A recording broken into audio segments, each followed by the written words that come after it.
Marcus Williams never planned to become a guardian angel. He just wanted to play good music and pay his bills. But when you work the graveyard shift at a small-town radio station, you learn that 3 a.m. isn't just a time.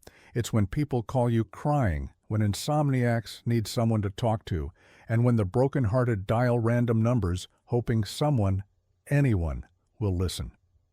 10 years later, Marcus had accidentally created the most important crisis hotline in the city, disguised as a simple late-night radio show. The studio was electric with anticipation as Ellen finished her opening dance to Dua Lipa.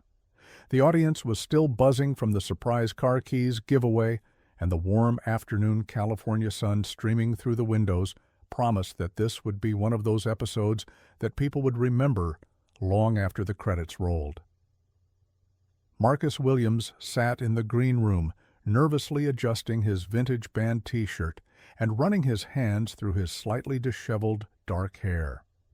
At 34, he had the kind of laid-back appearance that suited someone who worked nights and slept during the day.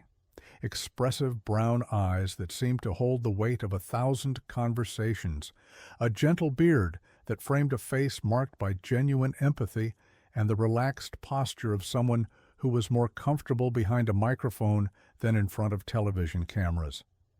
Marcus had never imagined he would be sitting backstage at the Ellen DeGeneres show. 3 weeks earlier, a producer had called WKRL, the small radio station in Cedar Falls, where he hosted the midnight to 6 a.m. slot, explaining that multiple listeners had written to nominate him for their Voices of Hope segment. Marcus had been genuinely confused. He was just a night DJ who played a mix of classic rock, indie favorites, and the occasional listener request. What could possibly be remarkable about spinning records while most people slept? What Marcus didn't know was that his story had come to the show's attention through a viral social media post by Sarah Chen, a nurse who worked night shifts at Cedar Falls General Hospital. She had written, "There's a DJ in our town who's saving lives every night, and he doesn't even know it. His voice has become a lifeline for people who have nowhere else to turn when the world feels too dark to bear." "Marcus Williams, you're ready in 5 minutes," a production assistant announced. Marcus took a deep breath, adjusted his headphones out of habit, even though he wasn't wearing them, and followed the assistant toward the stage. As he walked through the corridors lined with photos of Ellen's most inspiring guests, he thought about the thousands of late-night conversations he'd had over the years, wondering if any of those voices in the darkness remembered the guy who had listened when no one else would. Ellen's introduction was warm and intriguing. "My next guest has been working the graveyard shift at a small radio station for 10 years. But according to his listeners, he's not just playing music during those lonely late-night hours, he's saving lives. Please welcome Marcus Williams." The audience applauded as Marcus walked onto the stage, his nervous energy evident but endearing. Ellen greeted him with her signature hug and immediately sensed the quiet depth radiating from this man who seemed more comfortable in shadows than spotlights. "Marcus, thank you for being here," Ellen said, as they settled onto the familiar white couch. 10 years of night shift radio, that's a lot of late hours. Tell me what drew you to the graveyard shift." Marcus's face relaxed as he began talking about something he loved. "Honestly, Ellen, I started working nights because that's when the position was available, and I needed the job. But I discovered something magical about late-night radio. During the day, people are rushing around, distracted, busy. But at 2 a.m., 3 a.m., people who call in or listen, they're really listening. They're present in a way that doesn't happen during daylight hours." Ellen leaned forward with interest. "What do you mean by really listening?" "Well, during the day, radio is background noise. People are driving to work, doing chores, multitasking. But at night, my listeners are intentionally choosing to spend time with me. They're lonely, they're working night shifts, they're dealing with insomnia, or they're going through something difficult and can't sleep. They need more than just music." Ellen's producer instincts were telling her there was much more to this story. "And do you provide more than just music?" Marcus paused, choosing his words carefully. "I take phone calls, lots of them. WKRL encourages listener interaction, but I think I probably talk to callers more than most DJs do. When someone calls at 3 a.m., they usually have something important to say."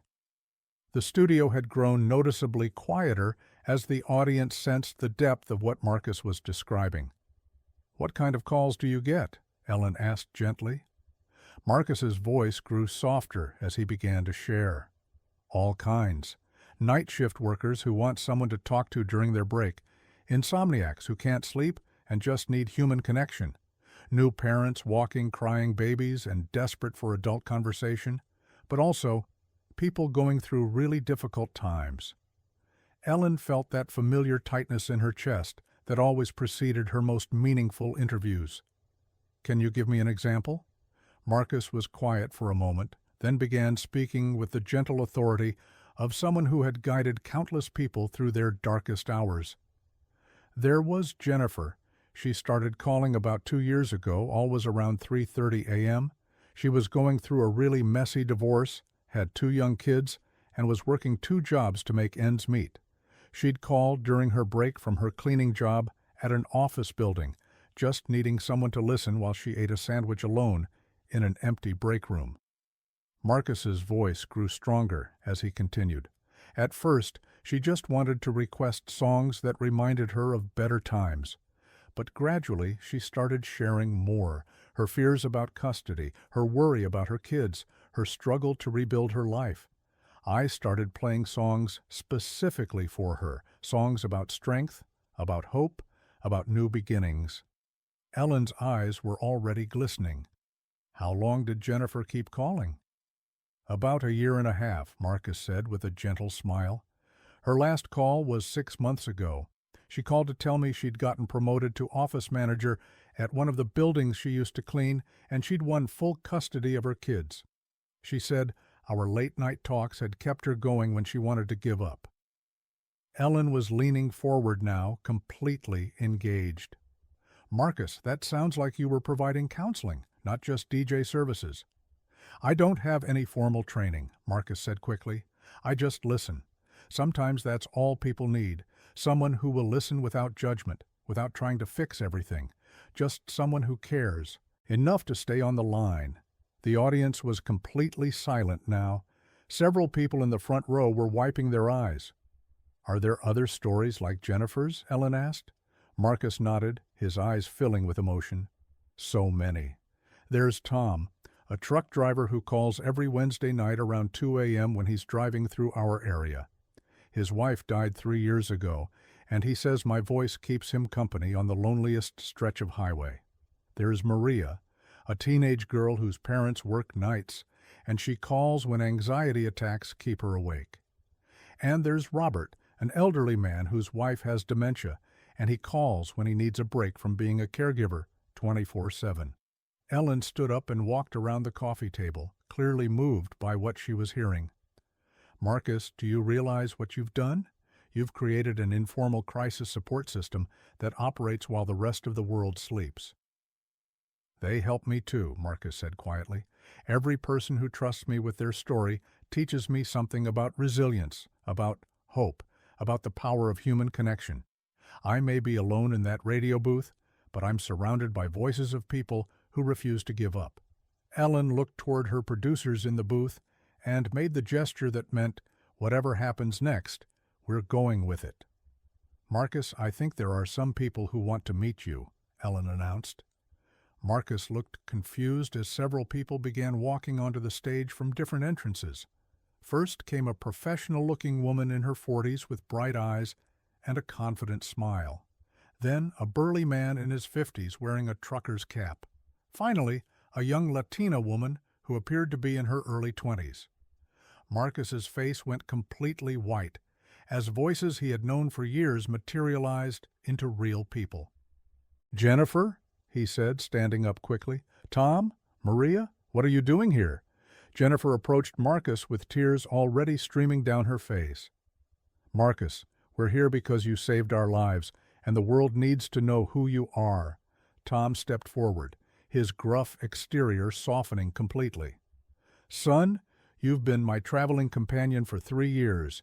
You've kept me safe on the road and sane in my grief." Maria moved closer, clearly emotional.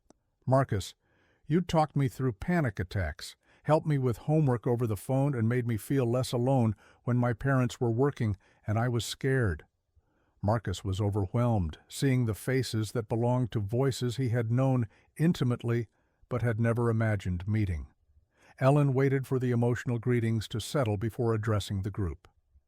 "I want each of you to tell us specifically what Marcus did for you." Jennifer spoke first. "Marcus didn't just take my calls, he became my lifeline. During the darkest period of my life, when I was working 2 jobs, fighting for my children, and feeling completely alone, Marcus was there every night. He never offered easy answers or false comfort. He just listened, played songs that spoke to my heart, and reminded me that I was stronger than I knew." Tom nodded enthusiastically. "Marcus understands what it's like to be alone with your thoughts in the middle of the night. He's talked me through some of the darkest moments since my wife passed. Sometimes I'd call just to hear a friendly voice, and he'd always have time for an old trucker missing his partner." Maria's voice was thick with emotion. "Marcus helped me through high school, when anxiety would wake me up at 2 a.m., when I felt different from other kids because my family situation was complicated. Marcus was there. He played music that made me feel understood, and he talked to me like I was important, like my feelings mattered." Ellen was crying openly now. "Marcus, do you understand what you've done? You've been providing crisis intervention and emotional support to an entire community." "They gave me purpose," Marcus said quietly. "I thought I was just playing music for insomniacs, but they taught me that sometimes the most important thing you can do for another person is simply be present when they need you most." But the surprises weren't over. Ellen reached for her desk and returned with several folders. "Marcus, while we were preparing for this show, we did some research. We contacted your radio station, other DJs, and mental health professionals in your area." Marcus looked nervous. "What kind of research?" "We discovered that WKRL has the highest listener loyalty of any small market station in the country, and it's entirely because of your overnight show. We also learned that the local crisis hotline has seen a 40% decrease in calls during your shift hours over the past 5 years." Marcus stared at Ellen in amazement. "I had no idea anyone was tracking that." "But there's more," Ellen continued.